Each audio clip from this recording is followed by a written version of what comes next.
ಟಿವಿ9 salute 2026 ಈ ವಿಶೇಷ ಕಾರ್ಯಕ್ರಮದಲ್ಲಿ ಭಾಗಿಯಾಗ್ತಾ ಇದ್ದಾರೆ ನಟ ಸುಚೇಂದ್ರ ಪ್ರಸಾದ್ ಅವರು. ಅವರಿಗೆ ಕಾರ್ಯಕ್ರಮಕ್ಕೆ ಸ್ವಾಗತವನ್ನ ಕೋರ್ತಾ, ಸರ್ ಮೊದಲನೇದಾಗಿ ವಿಶೇಷ ಕಾರ್ಯಕ್ರಮ ಸಾಮಾನ್ಯವಾಗಿ ಪೊಲೀಸರನ್ನ ಗುರುತಿಸುವಂಥದ್ದು, ಅವರಿಗೆ ಸನ್ಮಾನ ಮಾಡುವಂಥ ಕಾರ್ಯಕ್ರಮಗಳು ತೀರಾ ಕಡಿಮೆ, ಸರ್ಕಾರದ ಮಟ್ಟದಲ್ಲಿ ಆಗುತ್ತೆ ಬಿಟ್ಟರೆ ಪ್ರೈವೇಟ್ ಕಾರ್ಯಕ್ರಮಗಳು ತುಂಬ ಕಡಿಮೆ ಅಂತಲೇ ಹೇಳ್ಬೋದು.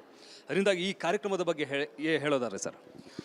ಸಮಾಜದಲ್ಲಿ ಒಳಿತನ್ನು ಗುರುತಿಸುವಂಥದ್ದು ಬಹಳ ಕಡಿಮೆ ಆಗ್ತಿದೆಯೇನೋ, ಭರವಸೆಯೇ ಕಳೆದು ಹೋಗಿದೆಯೇನೋ ನಮ್ಮ ಅಂಥ ಸಮಯದಲ್ಲಿ ಉತ್ತಮ ಸಮಾಜಕ್ಕಾಗಿ ಏನೋ ಶೀರ್ಷಿಕೆ, ಅಡಿ ಶೀರ್ಷಿಕೆಯನ್ನು ಇಟ್ಟುಕೊಂಡು ಒಂದು ವಾಹಿನಿ ಕೆಲಸ ಮಾಡುತ್ತೆ. ಮತ್ತು ಬಹಳ ಕಾಲದವರೆಗೆ ದಶಕಗಳ ಪರ್ಯಂತ ಸಮಾಜದಲ್ಲಿ ಉತ್ತಮಿಕೆಯನ್ನು ಬಿತ್ತೋಕ್ಕಾಗಿ ಒಂದಿಲ್ಲೊಂದು ಕಾರ್ಯಕ್ರಮವನ್ನು ಆಲೋಚನೆ ಮಾಡ್ಕೊಳ್ಳುತ್ತೆ, ಆಯೋಜನೆ ಆಗುತ್ತೆ ಅಂತಂದರೆ ಅದು ನಿಜವಾಗಿಯೂ ಸ್ತುತ್ಯ ಮತ್ತು ಶ್ಲಾಘ್ಯವಾದ ಕೆಲಸ.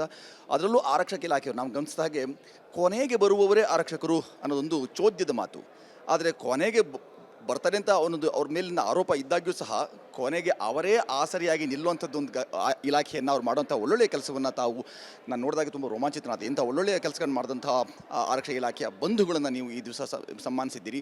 ಈ ಸನ್ಮಾನ ಹುಸಿ ಹೋಗೋದಿಲ್ಲ, ಅನೇಕರಿಗೆ ಪ್ರೇರಣೆ ಆಗುತ್ತೆ. ಆ ಎಲ್ಲ ಪ್ರೇರಣೆ ಇಟ್ಕೊಂಡು ಅನೇಕರು ಇಂಥ ಒಳ್ಳೊಳ್ಳೆ ಕೆಲಸಗಳು ತೊಡ್ಕೊಳ್ತಾರೆ ಅಂತ ಭರವಸೆ ಇದೆ. ಟಿವಿ9 ಮಾಡುವಂಥ ಇಂಥ ಉತ್ತಮಿಕೆಯ ಕೆಲಸ ನಾವು ಆಗಲೂ ಹೇಳ್ಕೊಂಡಾಗಿ ಸೇವೆ ಎಂಬ ಯಜ್ಞದಲ್ಲಿ ಸಮಿಧಿಯಂತೆ ಉರಿಯುವ ಧ್ಯೇಯ ಮಹಾಜಲಧಿಯೆಡೆಗೆ ಸಲಿಲವಾಗಿ ಹರಿಯುವ ಸಾಕು ಬರಿಯ ಬೋಧನೆ ಬೇಕು ಹಿರಿಯ ಸಾಧನೆ ಅಂತ ಅವ್ರಿಗೆ ಪ್ರೇರಣೆ ಕೊಡುವಂಥ ಕೆಲಸವನ್ನು ತಾವು ಮಾಡಿದ್ದೀರಿ. ಹಾಗಾಗಿ ತಮ್ಮಲ್ಲಿ ಅಭಿನಂದನೆ, ಕೃತಜ್ಞತೆ. Thank you sir, thank you. ಕಾರ್ಯಕ್ರಮದಲ್ಲಿ ಭಾಗಿಯಾಗಿದ್ದಕ್ಕೆ ಧನ್ಯವಾದ ಸರ್. ಸರ್